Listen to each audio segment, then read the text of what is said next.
Assalamu alaikum and welcome to our second lecture in Prose course. The first thing we are going to do is discussing or answering the last question that I asked you in the previous video, and it was comparing to poetry, prose had an additional advantage for translators. Explain this. Well, any translator has to understand the text he or she is translating in order to provide comprehensible text. So we can say that prose meaning is simple, clear use which uses everyday language. On the other hand, poetry meanings usually is not direct. You or the translator has to go beyond the direct meaning in order to figure out what is the intended meaning by the poet. So this is why we can say that translating prose is easier than translating poetry. Figuring out the meaning of a prose is easier than figuring out the meaning of poetry. Why? Because simply the meaning is clear, direct in prose, but it's indirect in poetry, and this is why we can say that translating or a poetry translators need to be experts and also maybe more knowledgeable of the language. Okay, I asked you about the differences between history and prose fiction. So, what distinguishes prose from fiction from history is the following. Both are narrative projects, but history is based on actual events and real names of the participants. Actual dates and places are mentioned. History is therefore an empirical social experience because the historian is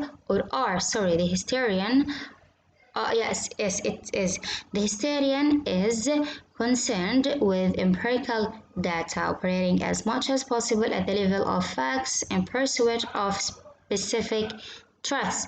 It's a factual documentation, توثيق حقيقي with the sole aim of education and preservation for posterity بهدف أو لأغراض التعليم والحفظ. So, history is factual documentation, while prose fiction is a work of art. Prose fiction could be based on history, but the author uses vivid and graphic representation. It's not the real, replica of history. No, it's a representation of characters and incidents to present an entertaining story. See? The aim of a prose fiction is to entertain the reader, to please the reader, to use an artistic style. However, in history, it's for educational and preserving purposes. Writers of a prose fiction, like historians, could document and present facts, but not as accurately as the historians. So this could be any question. Is all the information in a prose fiction are imaginative or what? We cannot generalize this thing because some parts of a prose fiction, some parts have some connection with history, but it's not, let's say, 100% accurate.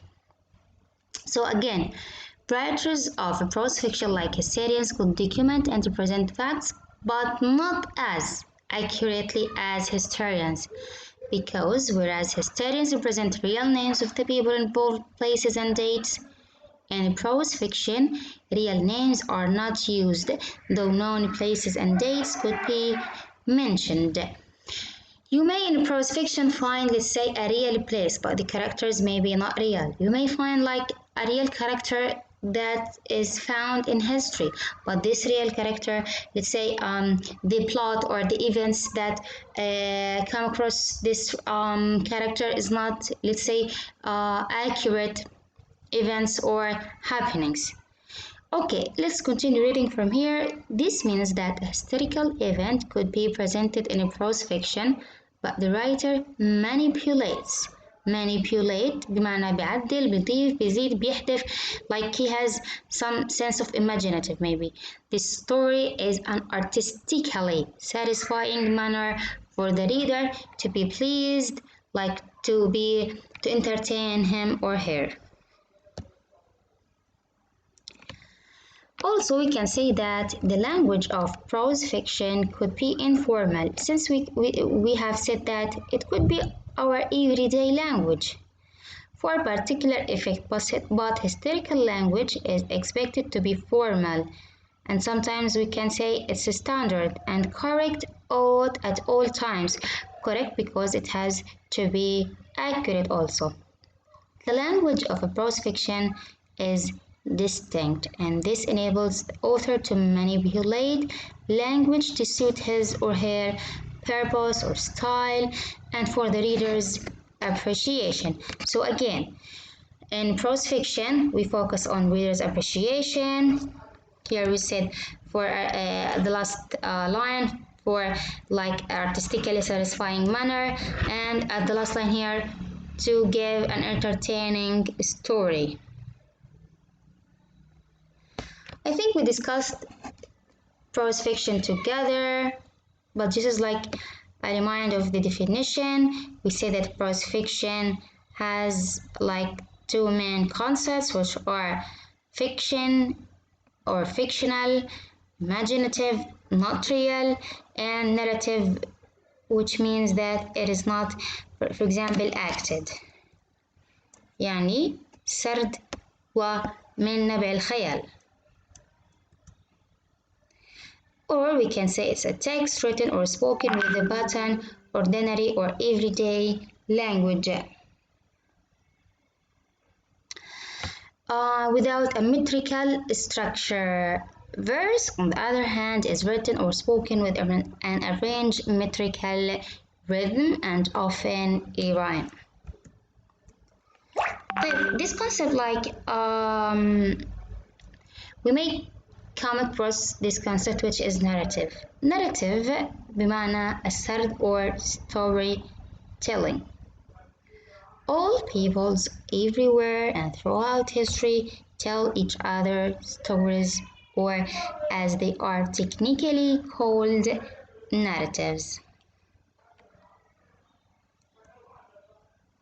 Narrative is the semiotic representation of a sequence of events meaningfully connected by time and cause. What is the semiotic representation? The semiotic representation are made of material signs, written or spoken words, moving or still images. بمعنى ممكن يكون كتاب مثلا نوفل مكتوبة، أو نوفل مثلا راوي بيقرأها، مثلا يكون فيلم عبارة عن فيلم أو عرض لصور. Narratives present a sequence of events such as actions, happenings, incidents. For example, if we look at this picture, sure, in our minds, like we will have an idea of what is happening or what are the events that lead like to this accident. We may think about an events or happenings in this picture. Okay, now this is an important term, and I think we had came across it in translation to course. Genre. What is genre, and what's the relationship between genre and the prose fiction now? Why we are talking about genre? Okay, we're going to know later on in this presentation. Genres are conventional groupings of texts or other semiotic representations based on certain shared features. groupings بمعنى أنا بجمع مجموعة من النصوص تحت فرع معين أو تحت مسمى معين بناء على بعض الخصائص المشتركة في هذا النص. طب أنا إيش بيفيدني الجانر يعني أو ليش أنا بأخدها؟ These groupings serve a variety of functions. بحكي إنك تصنيف هذه النصوص تحت الأنواع معينة بيفيدني في مواضيع كتيرة. Number 1 classification. Genres helps us to place a particular text among similar text and distinguish it from most other text. تساعدني إن أصنف مثلا هذه الرواية تساعدني أصنفها هي tragedy ولا satire ولا مثلا pastoral comedy etc. Number 2 prescription. Genres institute standards and rules that guide writers in their work. بمعنى كل نوع معين من النصوص له standards له معايير خاصة تقود الكتاب للكتابة بناء على هذا الستايل أو هذا الأسلوب. Interpretation. These same standards and rules help readers to interpret text by providing them with shared conventions and expectations about the different texts they might encounter. بمعنى إنه لما يكون أنا عندي تقسيمات للنصوص بيسهل علي إني أعرف معنى كلمات معينة في كل نص. يمكن ذكرنا هذا المثال في translation to words. For example, the word solution.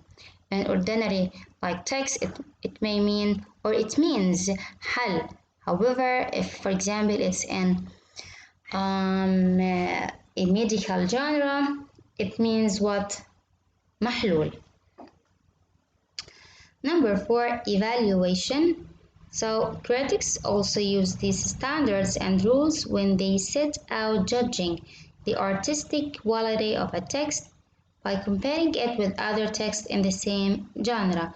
بمعنى أنا ممكن أقيم مثلا نوفل شورت ستوري whatever بناء على مثلا النوفلز أنا قرأتهم فمثلا هذه أفضل من أنا قرأتها وبعطيها evaluation بناء على يعني text at the same genre.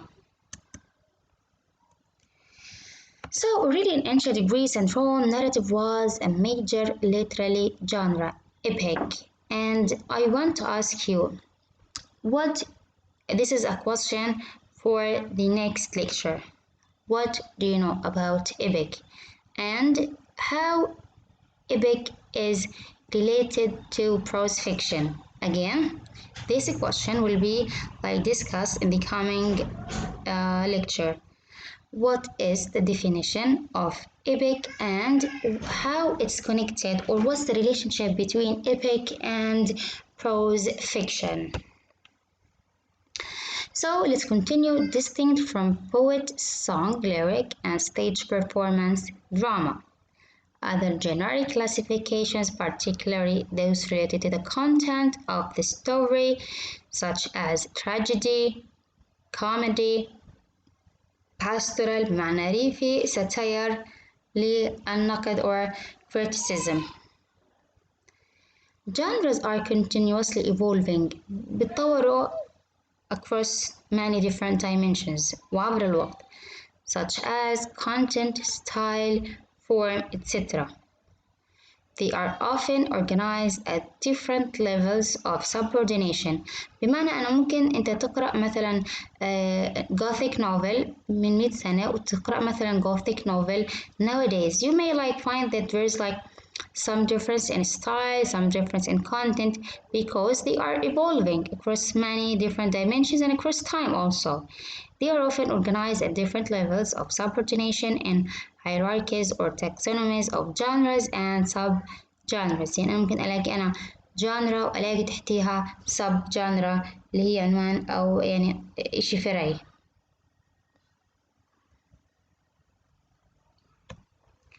Nowadays, the following generic distinctions are commonly used to classify stories. So the first one is based on being true or not, if it's fiction or non-fiction. Like if it's based on real actions, so it's what? It's non-fiction. But if it's like an imaginative where like it's not accurate to the reality, so it's what? It's fiction. Prose, there's no metrical system, and verse like poetry, like a verse which is found in poetry, if it's like based on metrical system in which there's rhyme and rhythm. Narrative, if it's like narrated, not acted as in a drama. Novel, if it's like long, and short story if it's short. And don't forget novella in between the novel and short story. Novella can be considered as a short novel.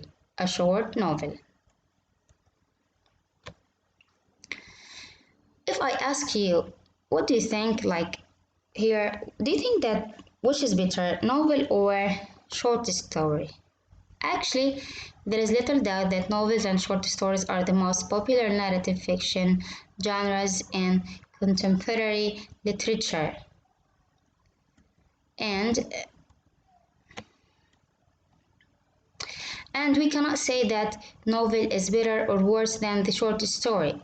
They are simply different forms of narrative, both well adapted to achieve their own purposes.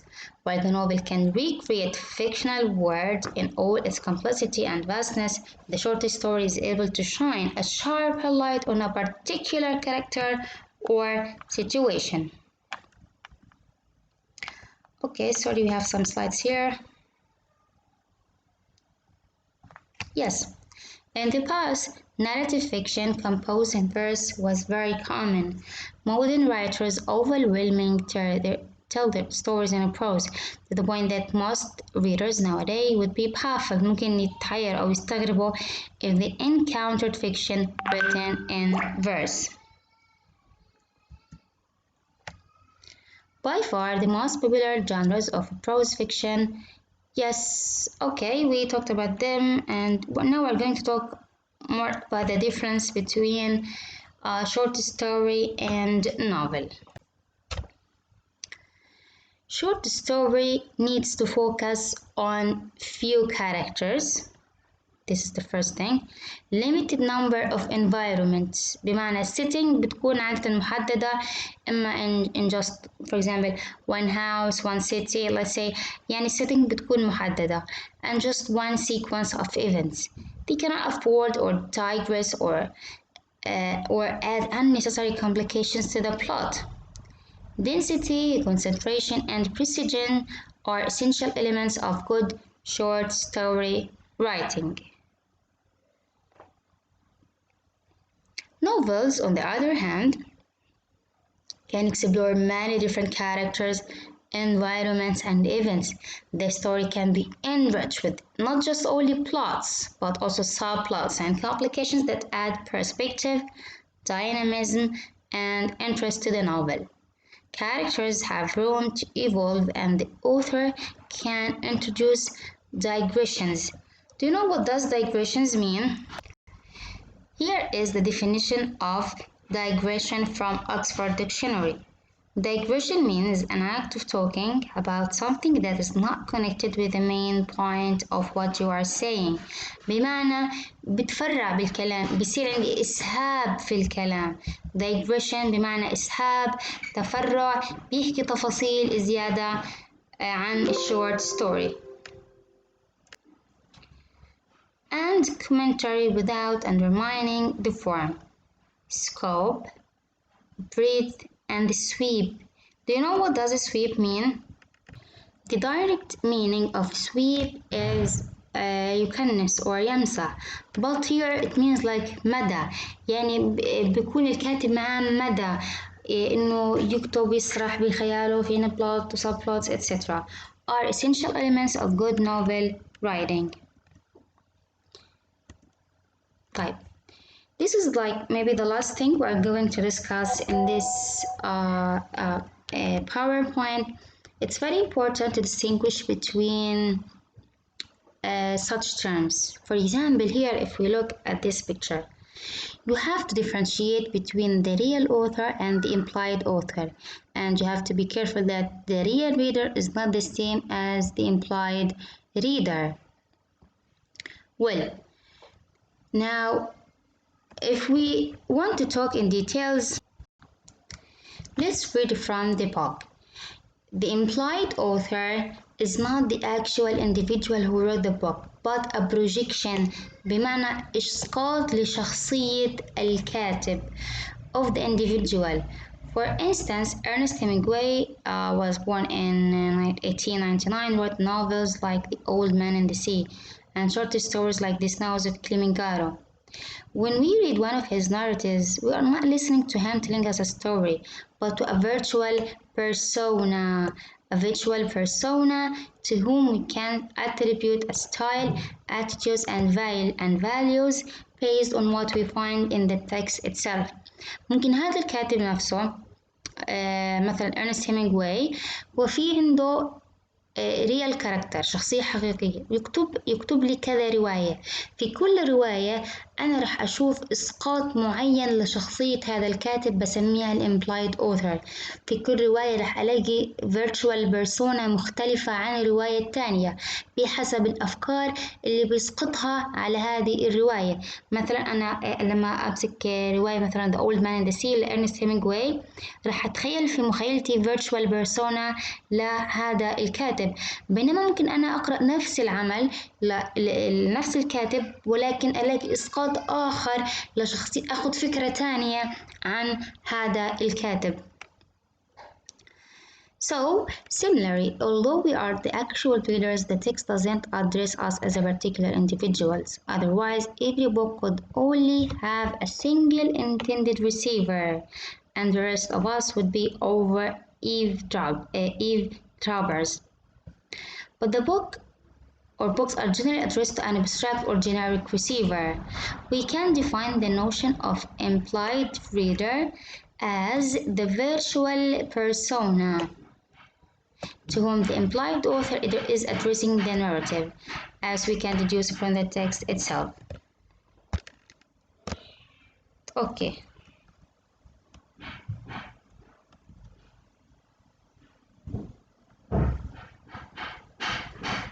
So, we need also to distinguish between what's different between discourse and story. If you look at this picture, we have the real author who is narrating something to the real reader. Now, the message, let me use like the message that is transferred from the implied author to the implied reader, the message is called what? Discourse. Again, the discourse is the message transferred from the implied author to the implied reader. Now this message عبارة عن story. This message is a story. هذا المسج عبارة عن story، والستوري اللي بيكون فيها عندي في الستوري بيكون في عندي plot, events, environment، وفي بيكون عندي كمان characters. So in the next chapters we will examine these elements in more detail. First we will look at the key elements of the story: plot, setting, and characterization. Then we'll examine the key elements of discourse, which are narration, language, and theme. While reading these chapters, it's important to keep in mind the fundamental distinction between story and discourse. Okay, the last thing we are going to mention here is that prose fictions are part of the manifold narratives that we humans use to communicate relevant meanings to each other through a wide variety of media such as film, television, comics, etc. So this is the end of our presentation. The coming video will be for Frankenstein, talking about the writer and like talking about the summary of the first 4 letters and general information about like the writer's life. What we're going to do next time is to read chapter 2 and 3 in order to complete reading a Frankenstein story. And don't forget, please, like to post your summary in Moodle. I'm going to open a window for your summary. So thank you for watching and see you in other videos.